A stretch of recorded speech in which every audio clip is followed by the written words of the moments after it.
Hello students, welcome to 1 plus 1 channel. இன்னைக்கு நம்ம வீடியோல 10th standard chapter 8 exercise 8.4ல 4th sum பார்க்க போறோம். இந்த ப்ராப்ளத்துல பாத்தீங்கன்னா the probability that at least one of A and B occur is 0.6.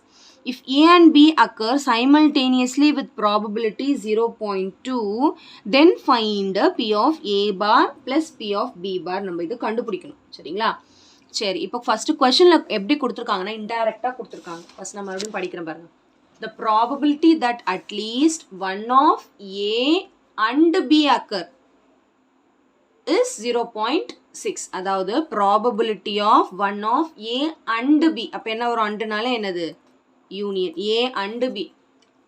The probability of the probability that at least one of A and B. One of na A or B னு அர்த்தம். அண்டுனா union கிடையாது. அதாவது one of A and B னா A B ஏதாவது ஒன்று தான் நடக்குது. A அல்லது B. இது கன்ஃபியூஸ் பண்ற மாதிரி இருக்கு பாத்தீங்களா உங்களுக்கு? அகைன் நான் ரீட் பண்றேன். The probability that at least one of A and B occurs is 0.6. நம்ம என்ன நினைப்போம்? A and B ன்னு பார்த்தோம்னா A intersection B ன்னு போட்டுருவோம். அண்டுனால இன்டர்செக்ஷன் தானே, ஆர்னா தானே யூனியன் அப்படின்ட்டு. ஆனா இந்த சம்ல பொறுத்த வரைக்கும் மீனிங் வந்து ஆருங்கிற மீனிங்ல தான் கொடுத்துருக்காங்க. At least one of A and பினா ஏ ஆர் பின்னு அர்த்தம். அப்ப P of A union B வந்து 0.6ன்னு கொடுத்துட்டாங்க. அதுக்கப்புறம் if A and B occur simultaneously, இதுதான் அண்டு. அப்ப ஏவும் பியும் சைமல்டேனியஸா நடக்குது. அப்ப அதுதான் P of A intersection B. If A and B occur simultaneously with probability 0.2 அப்படின்னு கொடுத்துட்டாங்க. Then find என்ன கொடுத்துருக்காங்க? P of A complement P of A bar plus P of B bar வந்து நம்ம கண்டுபிடிக்கணும். சரி, எப்படி கண்டுபிடிக்கிறதுன்னு பார்க்கலாமா? ஓகே, இப்போ நம்ம இது ரெண்டுத்தையும் வச்சு ஃபர்ஸ்ட் என்ன பண்ணலான்னு பார்த்தீங்கன்னா ஃபார்முலா இருக்கு நம்மளுக்கு. P of A union B equal to P of A plus P of B minus P of A intersection B. இப்போ இதை சப்ஸ்டியூட் பண்ண போகிறேன். A union B வந்து 0.6. இது ரெண்டுமே தெரியாது, அப்படியே வச்சுக்க போகிறோம். மைனஸ் இதோட வேல்யூ 0.2. சரி, இதுதான் தெரியாதுலையே, அப்படியே வச்சுக்கலாம். இது அனதர் சைடு வரும்போது ப்ளஸ் ஆகிடும். 0.6 plus 0.2 equal to P of A plus P of B. இப்போ இது ரெண்டுத்தையும் ஆட் பண்ணால் நம்மளுக்கு 0.8 equal to P of A plus P of B.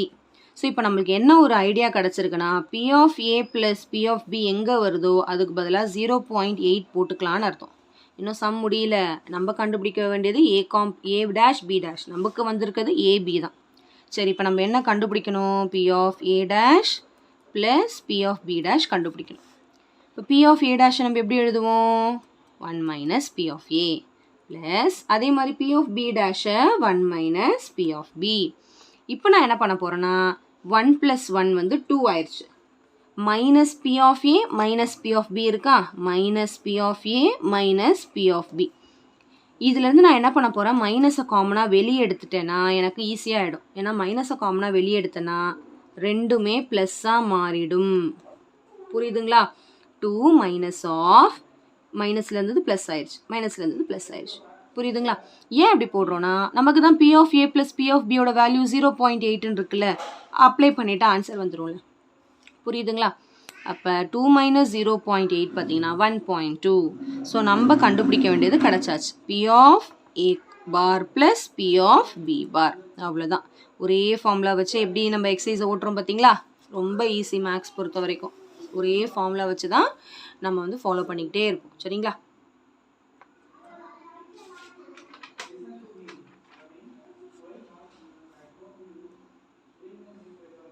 So கண்டிப்பாக இந்த சம் நல்லா உங்களுக்கு கிளியராக அண்டர்ஸ்டாண்ட் ஆயிருக்கும்னு நினைக்கிறேன்.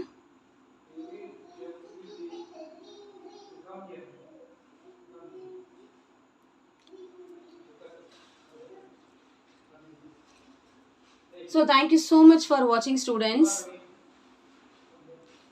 Bye bye.